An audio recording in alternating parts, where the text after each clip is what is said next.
Madame la secrétaire générale, messieurs les membres de l'Académie, merci pour cette invitation et bonjour à tous. Je vais donc vous présenter une thématique autour de la dent, un objet qui nous concerne en particulier en tant que paléontologue, puisque la dent va nous permettre, par son étude, notamment que ce soit dans les écosystèmes actuels ou dans le registre fossile, d'enregistrer des événements qui peuvent être environnementaux ou physiologiques et qui nous permettent de discuter de l'écologie et des habitudes alimentaires d'animaux éteints. Donc la dent, en tant que matériau, c'est un matériau en bioapatite, c'est un phosphate de calcium essentiellement, donc avec à peu près 40% de calcium, qui va contenir également beaucoup de phosphore, qui sert dans les processus métaboliques, qui est très important, et puis des éléments présents en quantité trace, comme le magnésium, le strontium, sur lesquels je reviendrai tout à l'heure. Alors la dent, ça a l'avantage d'être compact, d'être résistant et donc de souvent être préservé dans le registre fossile. Et qui plus est, bien souvent, on est capable d'identifier à quel animal la dent appartenait. Donc ça a une double utilité. Donc la dent, ici, vous avez à gauche une dent de grand dauphin que j'ai coupée. On voit que l'émail couvre la partie de la couronne, que la dentine qui s'apparente en structure, enfin en composition à l'os, établit la majeure partie de la dent. Et puis on a le sément aussi qui va se déposer le long de la racine.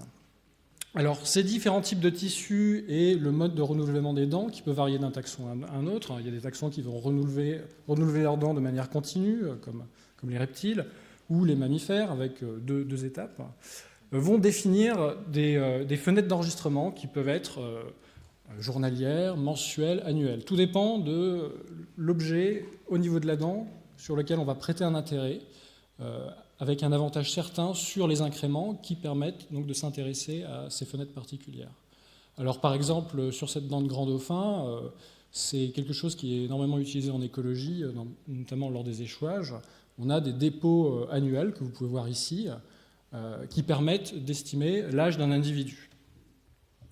Un autre exemple en paléontologie, ça c'est une étude qui est sortie cette année, les incréments journaliers dits de ligne de von Ebner, que vous pouvez voir ici sur les figures A et B, ont permis de définir des renouvellements dentaires et donc de discuter des périodes d'incubation chez les dinosaures. Donc ça, c'est des implications purement morphologiques qui ont des implications fortes pour la connaissance de ces animaux éteints. Alors, qui dit dents, on pense tout de suite à l'alimentation. Alors, si on s'intéresse aux ancêtres de l'homme, par exemple, eh bien, je peux prendre un exemple comme ça, on peut s'intéresser à la morphologie générale, on peut faire de la biométrie, on peut comparer, par exemple, l'épaisseur de l'émail chez un australopithèque et chez un paranthrope. On peut aussi s'intéresser à la manière dont la dent est intégrée dans le crâne et essayer d'apporter des explications biomécaniques sur la mastication et essayer de comprendre quel type d'alimentation vous pouvez ingérer. On peut aussi avoir une échelle micrométrique et s'intéresser aux stries laissées sur la surface de l'émail qui permettent donc d'estimer si l'alimentation était plutôt indurée ou plutôt basée sur des aliments mous. Et ça permet d'avoir une estimation de l'alimentation de l'animal sur ces 2 semaines avant la mort. On peut s'intéresser aussi à ce qui est préservé dans le tartre, par exemple des éléments de plantes ici, qui sont silicatés, qu'on appelle des phytolithes, qui vont nous renseigner sur l'environnement dans lequel les organismes pouvaient évoluer. Et puis une approche sur laquelle je vais m'attarder un peu plus aujourd'hui, qui est une approche basée sur les isotopes stables.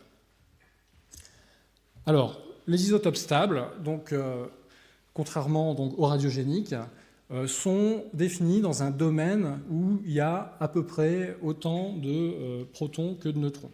Mais si on regarde dans le détail, donc c'est le domaine, c'est la ligne en noir que vous voyez ici, si on regarde dans le détail, on s'aperçoit que pour chaque élément donné, on va avoir des masses légèrement différentes. C'est ce qu'on appelle les isotopes. Et ces masses différentes vont faire qu'un matériau donné va avoir des propriétés chimiques particulières. Il va être composé de tant de pourcents d'un isotope lourd ou tant de pourcents d'un isotope léger. Et on va avoir des fractionnements, c'est ça qui va nous intéresser, qui vont changer la composition isotopique de ces matériaux. Et donc on va étudier ces fractionnements pour essayer de comprendre qu'est-ce qui est à l'origine de ces fractionnements. Donc dans le cas de l'Adam, justement, si on a une dimension temporelle, on peut s'intéresser à des transitions écologiques qu'on va appliquer dans le passé, donc des transitions paléoécologiques. On va pouvoir s'intéresser aussi à la mobilité, j'y reviendrai tout à l'heure, notamment avec les isotopes du strontium. Et puis aussi à des transitions physiologiques pour étudier des transitions alimentaires. Alors je vais d'abord vous présenter un panorama général sur ce qu'on peut faire avec les isotopes dits traditionnels, c'est-à-dire le carbone, l'oxygène et l'azote. Tout d'abord, l'oxygène peut être utilisé pour comprendre le mode de vie des grands vertébrés. Alors ici, les chercheurs ont analysé des cortèges fauniques africains donc dans différents parcs nationaux et ils ont mesuré la composition isotopique de l'émail dentaire en oxygène. Et on s'aperçoit que pour chaque cortège faunique, l'hippopotame sort du lot. Il est systématiquement appauvri en isotope lourd de l'oxygène. Qu'est-ce que ça veut dire? Ça veut dire que dans les processus d'évapotranspiration, eh bien, l'oxygène qui va constituer la molécule d'eau, celui qui va sortir du corps, préférentiellement, si on est soumis à une intense transpiration, eh bien, ça va essentiellement concerner des isotopes légers. Donc dans le corps de l'animal, il va rester préférentiellement des lourds. Mais l'hippopotame qui a un mode de vie semi-aquatique est moins sujet à cette évapotranspiration. Donc il a une signature légèrement différente du reste du cortège faunique qui est purement terrestre. Donc si on applique ce genre de méthodologie à des cortèges fauniques disparus, comme des assemblages de dinosaures ici au Crétacé, donc ça c'est une étude qui essaye de mettre l'accent sur l'écologie du spinosaure, pour lesquels il y a encore beaucoup de débats. Eh bien pareil, le spinosaure a des valeurs isotopiques très similaires à celles de crocodiles ou de tortues, de même gisement, et différentes d'autres dinosaures qui sont considérés comme des dinosaures terrestres. Et donc là, cette étude a permis de suggérer, de mettre l'hypothèse en avant, que les spinosaures avaient un mode de vie semi-aquatique. Concernant le carbone maintenant, le carbone nous permet de discuter de transition environnementale. On sait depuis les années 60 que le carbone est séquestré de manière différente selon le type de photosynthèse.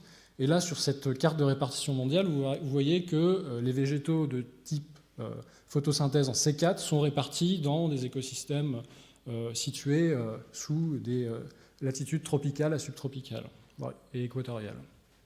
Alors ce qui est intéressant, c'est que les animaux herbivores qui vont se nourrir de ces plantes, pour minéraliser leurs dents, ils vont utiliser une fraction du carbone de ces plantes, et ça va directement refléter l'environnement, la plante qui était utilisée dans l'alimentation.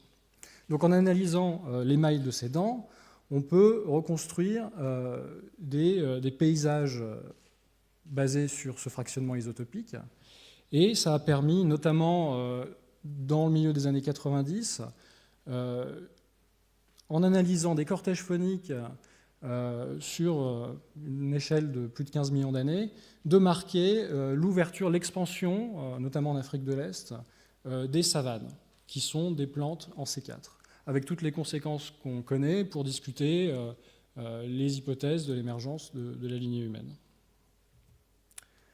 L'azote, maintenant, permet d'avoir des informations sur les réseaux trophiques. Pourquoi? Parce que les protéines contiennent des acides aminés qui sont essentiellement formés par des chaînes azotées. Au moment de la digestion, donc représenté ici sur cette petite statue, on va avoir une conversion des acides aminés avec une excrétion préférentielle de l'azote léger. qui fait que tous les tissus qu'on va constituer dans l'organisme, y compris les os et les dents, vont être enrichis en isotopes lourds. Donc plus on mange de viande, plus on aura une signature particulière en azote. Donc l'azote permet de définir, c'est un marqueur très intéressant de position trophique. Alors là, il y a un exemple que j'aime bien. Bon, il n'y a pas de dents dans cet exemple-là, mais ça montre l'utilité de l'azote. Ici, un prédateur généraliste, le pétrel de Hawaï, retrouvé dans différents contextes archéologiques qui couvrent presque 4000 ans, montre qu'il y a un changement de niveau trophique qui intervient très récemment dans son histoire. Et les chercheurs qui ont analysé ces différentes populations de pétrels ont mis ça en relation avec une perturbation environnementale majeure qui est l'avenue de la pêche industrielle à partir des années 1950. Donc là, le pétrel a dû changer de source trophique, et c'est un exemple qui montre une dimension temporelle de transition alimentaire. Alors ce genre d'analyse ce genre de système isotopique est très intéressant, mais comme il est préservé dans du collagène, on va rarement l'avoir au-delà de 100 000 ans. Et dans bien des cas, en milieu tropical par exemple, ça va se dégrader très rapidement. Donc il nous faut des marqueurs similaires, et là on va se pencher du côté des isotopes non traditionnels. Alors quels sont-ils ? Ceux dont je veux vous parler aujourd'hui, donc il y a des alcalins terreux comme le magnésium, le calcium, puis il y a des métaux de transition comme le fer, le cuivre, le zinc, donc qui sont des systèmes isotopiques stables. Puis on a aussi le strontium qui comprend aussi une part d'éléments radiogéniques à l'intérieur. Alors pourquoi s'intéresser à ces éléments-là ? Eh bien parce qu'ils sont considérés comme bioessentiels, c'est-à-dire qu'ils remplissent une fonction biologique. En gros, s'il n'y en a pas assez, ça va poser des problèmes. Dans le cas du magnésium, ça peut engendrer des désordres neuromusculaires.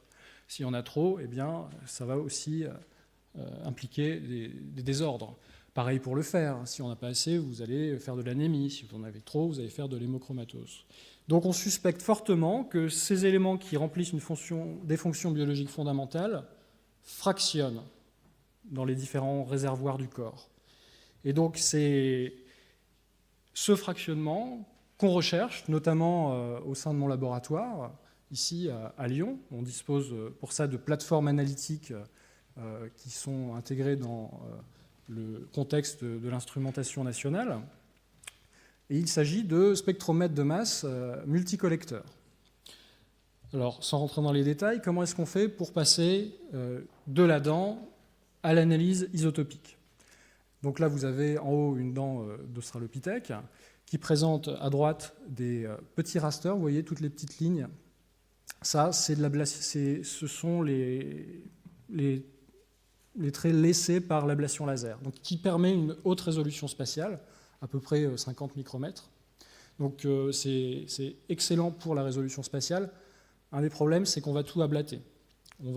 Tous les constituants de la dent, on va les amener au spectromètre, et il va falloir résoudre des interférences, et dans certains cas, il y a encore beaucoup de développement analytique à faire. Ce n'est pas impossible, mais ça prend du temps, et pour certains systèmes isotopiques, ce n'est pas encore opérationnel.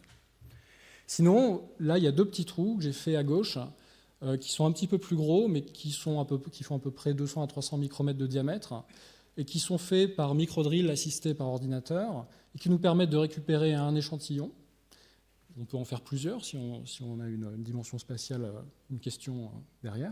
Et puis, on amène ça en salle blanche, et sur colonne chromatographique, on va purifier l'élément ou les éléments qui vont nous intéresser avant analyse sur spectromètre de masse. Donc là, ça implique de faire sa recette en laboratoire, de connaître les profils d'élution pour bien collecter les éléments et à la clé, ne pas avoir d'interférence lors de la mesure isotopique. Alors je vais commencer avec le strontium. Ça, c'est un exemple d'échantillonnage que j'ai trouvé dans la littérature. Donc le strontium, pour discuter des mobilités et des migrations, on va utiliser le rapport 87/86.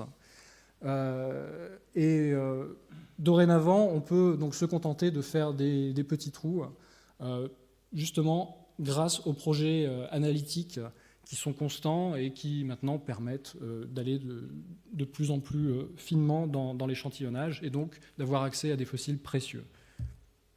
Alors, en termes de mobilité, la question de la prédiction spatiale va se poser. D'où viennent nos fossiles? D'où vient un squelette qu'on va trouver? Tout ça, on va intégrer différentes couches spatiales dans un système d'information géographique, avec des informations sur les plantes, sur les substrats, sur le climat, autant d'informations qu'on aura analysées en laboratoire qui vont nous permettre de dresser des cartes qu'on va confronter aux résultats de mesure sur l'objet questionné. Donc, dans la carte du haut, ça, ce sont des collègues australiens qui ont décidé de faire une carte globale, puisque notre territoire est assez hétérogène en substrat géologique, sur la variabilité isotopique du strontium, justement pour discuter des migrations humaines passées. Donc là, on a vraiment, à l'échelle de la France, quelque chose de formidable qui nous permet de comparer directement nos données à ce genre de base de données. En bas, c'est pour illustrer le fait qu'il ne faut pas oublier que ces isotopes non traditionnels, on peut toujours les coupler avec des isotopes traditionnels, comme ici avec l'oxygène. Vous avez la carte de gauche des États-Unis qui représente les valeurs isotopiques de l'oxygène sur les eaux de surface, et à droite, celle de cheveux de la population. Donc il y a des implications aussi bien archéologiques, écologiques, mais aussi en sciences légales, sur essayer de résoudre la provenance de crimes. Un autre système isotopique important et qui a fait l'objet de publications récentes, c'est celui du zinc. Là, vous avez la variabilité isotopique du zinc au sein de faune de mammifères d'Afrique de l'Est, et qui montre que aussi bien dans l'os que dans la dent, il y a une partition trophique. Donc le zinc, potentiellement comme l'azote, est prometteur pour étudier les partitions trophiques. Même chose pour le magnésium. Donc ici, c'est une étude que j'avais conduite sur des échantillons gabonais de la réserve de la Lopé, où là, pareil, il y a des partitions trophiques intéressantes qui se dessinent. Et puis là, sur le graphe de droite, ce sont des résultats que j'avais publiés et des résultats inédits sur les relations qu'on peut trouver entre la variabilité isotopique du magnésium et du calcium, qui montrent qu'il y a une partition possible entre les carnivores et les herbivores. Donc justement, ces isotopes-là, enfin ces éléments-là, le magnésium et le calcium, l'avantage qu'ils ont sur des éléments traces, c'est qu'ils sont présents en plus forte concentration. Le magnésium, ça va de 2000 à 10 000 ppm, donc ça requiert un peu d'échantillonnage, mais pas énormément. Le calcium, 40%, il suffit d'une tête d'épingle pour pouvoir faire une analyse, donc c'est très peu destructeur. Donc on s'est un peu engouffré dans la brèche, et puis on a aussi essayé de regarder la variabilité isotopique du calcium sur le graphe de gauche, ici au sein d'écosystèmes marins, où on s'aperçoit qu'il y a une partition trophique. Donc là on confirme des résultats qui avaient été publiés déjà dans les années 90. Et puis on a voulu essayer de comprendre si on pouvait adapter cette méthode, comme le calcium est très concentré dans la dent et qu'il est probablement peu altéré dans le registre fossile. On a analysé la composition isotopique du calcium, ici pour une faune de reptiles marins de la fin du Crétacé, d'un gisement de phosphate au Maroc.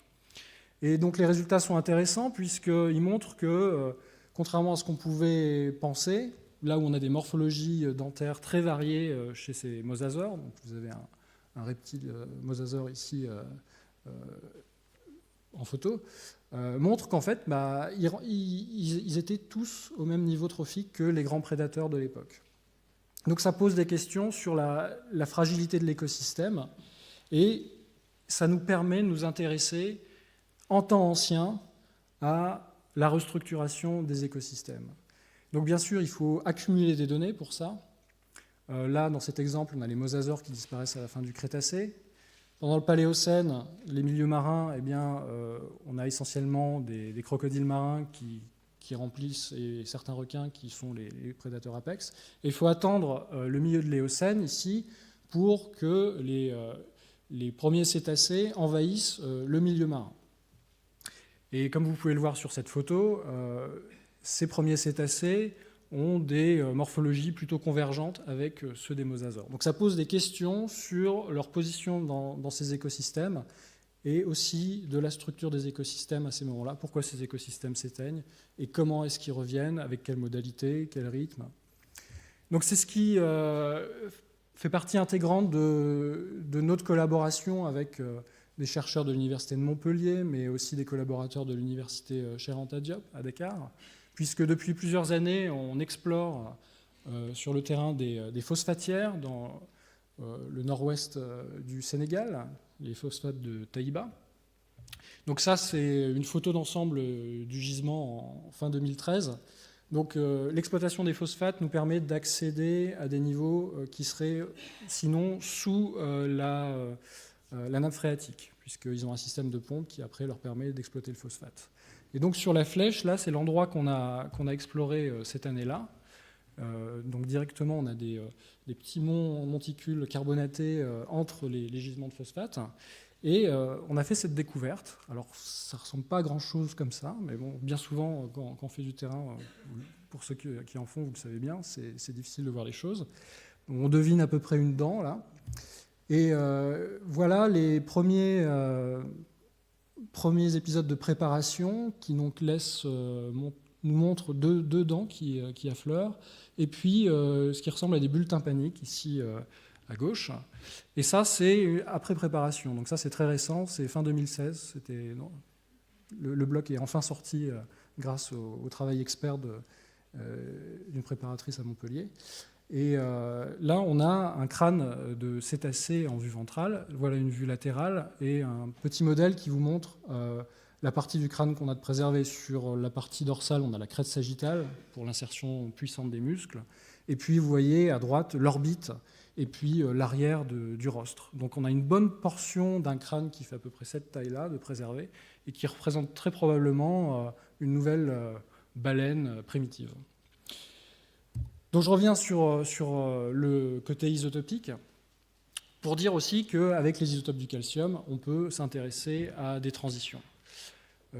Donc là, c'est pour illustrer le travail d'un doctorant de mon laboratoire qui a publié ses résultats au début juin, où dans cette étude, eh bien, il a coupé des dents déciduales humaines actuelles pour prélever de façon spatiale de part et d'autre de la ligne néonatale. Et les résultats indiquent pour des enfants qui ont eu un allaitement inférieur à 4 mois, une différence significative entre les tissus minéralisés avant la ligne néonatale et ceux qui sont minéralisés après. Tandis que pour des enfants qui ont subi un allaitement long, là, on n'a pas de différence. Il y a quelque chose de très intéressant derrière, c'est qu'un des matériaux biologiques les plus appauvris en calcium lourd, c'est le lait. Et ça peut expliquer le fait qu'il y a une transition ou pas d'enregistrer dans l'émail dentaire avec des pratiques d'allaitement. Et donc ça permet, en perspective, pourquoi pas, d'étudier les pratiques de sevrage dans des populations anciennes. Autre système isotopique, puisqu'on parle de physiologie, le cuivre, le fer comme marqueur de métabolisme. Ça, c'est une étude qui a comparé la variabilité isotopique de ces deux systèmes dans l'os et dans le sang d'humains. Et là, il y a une discrimination intéressante entre hommes et femmes. Donc potentiellement, là aussi, il y a un outil à développer pour essayer de sexer des populations éteintes.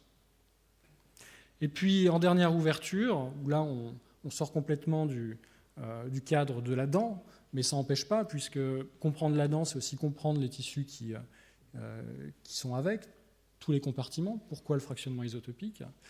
Là, une étude sur les systèmes isotopiques du zinc qui s'intéresse au développement de la maladie d'Alzheimer, où on voit que pour des souris qui ont 6, 9 ou 12 mois, eh bien, il y a une dérive, pour des souris saines, il y a une dérive naturelle de la variabilité isotopique.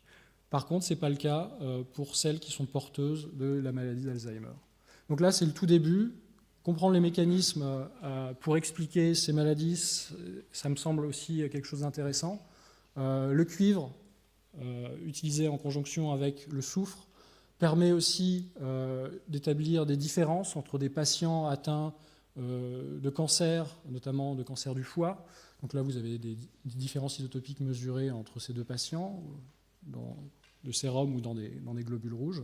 Et donc tout ça, ça ouvre des perspectives pour le diagnostic précoce médical, des choses qui peuvent se déclarer tardivement. Et bon, là, si on peut avoir un diagnostic plus tôt, eh bien, ça peut être intéressant. Donc voilà, en conclusion, là-dedans m'a permis d'aborder ces systèmes isotopiques, on va dire, novateurs, et qui permettent donc de débloquer de nouvelles thématiques, on va dire, transdisciplinaires. Maintenant, il y a un verrou principal, enfin, il y a plusieurs verrous qui sont d'ordre méthodologique à lever, qui sont essentiellement comprendre les fractionnements isotopiques, comprendre l'hétérogénéité isotopique de ces matériaux, et pour ça, eh bien, il faut augmenter les bases de données, augmenter les analyses, et faire du terrain, récolter des échantillons, et puis continuer à apprendre les différentes méthodes qui sont inhérentes à ces analyses. Alors en prospective, pourquoi pas étendre ça à d'autres matériaux? Est-ce qu'il y a des aspects qui sortent du cadre scientifique qui peuvent être développés, notamment je pensais à l'aspect juridique? Est-ce qu'on a des nouveaux outils à disposition? Comment est-ce qu'on va les appliquer dans un cadre légal, par exemple? Alors, je parlais tout à l'heure de médecine légale. Est-ce que ça peut nous aider à faire des décisions politiques importantes, notamment sur la conservation, que ce soit la conservation zoologique, sur le trafic d'ivoire, sur d'autres choses, ou sur la conservation du patrimoine, pareil, sur établir les provenances de matériaux, et donc sortir aussi un peu du cadre.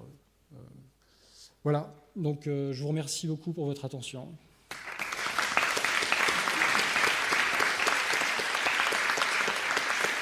Merci à vous. Restez, on va poser les questions parce que de thèmes différents, donc il faut les séparer. Vous avez laissé du temps pour faire la discussion, on a à peu près 6 minutes. Donc, est-ce qu'il y a des questions, s'il vous plaît?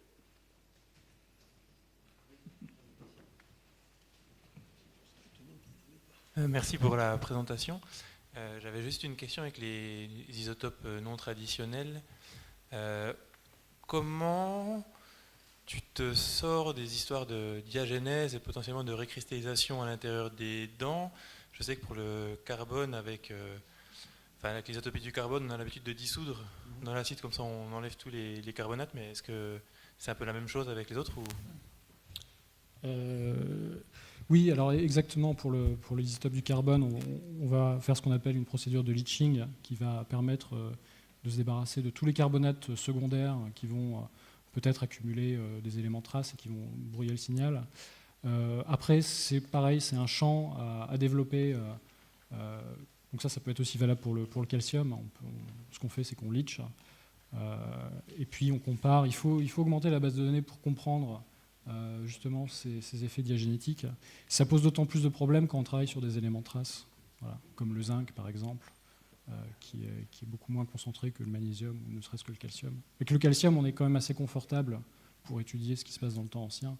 Et puis il y a un autre aspect qui est plus post-hoc, c'est s'il n'y a vraiment pas de variabilité, si tout est éteint, alors là, il faut vraiment suspecter une diagénèse et aller explorer et voir qu'est-ce qui se passe justement. Mais effectivement, c'est un champ qui n'est pas négligé, qu'il faut absolument investiguer. D'autres questions? Vous présentez-vous. Présente-toi plutôt. Tout à l'heure, j'ai oublié de demander aux collègues. Didier Gourrier, Chimie Paris-Tech et C2RMF. J'ai juste une question concernant la fractionnation de l'oxygène de l'hippopotame, enfin liée à la transpiration, et donc on déduit qu'un animal peut avoir une vie aquatique ou terrestre ou semi-aquatique. Vous avez déduit que les dinosaures, alors je ne sais plus quels dinosaures c'était, des plésiosaures ou des spinosaures, avaient, justement, en se basant là-dessus, qu'ils pouvaient avoir une vie semi-aquatique. Mais est-ce que ça implique pas automatiquement que les dinosaures transpirent? Parce que le raisonnement qui a été fait pour l'hippopotame, c'est parce qu'il transpirait. Oui, exactement. C'est par la peau que se fait la majorité de l'évapotranspiration. Oui, c'est ça. Donc ça veut dire que ça se fait pareil aussi. Pas forcément. Par exemple, chez les crocodiles, ils vont perdre la majorité de leur eau par la bouche. Ah oui, par là. Oui, d'accord, essentiellement. c'est ça, c'est pour ça Puis bon, après, il y a tout ce qui est flux d'excrétion aussi qui va être à prendre en compte. D'accord, On donc n'aura ça pas veut le donc- même type d'excrétion si on vit sur Terre ou si on vit dans l'eau. D'accord, donc ça veut dire que c'est quand même, on peut appliquer quand même le même raisonnement pour des animaux dont on ne sait pas très Avec bien. les réserves physiologiques, d'accord. quand on compare un mammifère et Et un un reptile, reptile, bien d'accord. entendu. Ok. D'autres questions?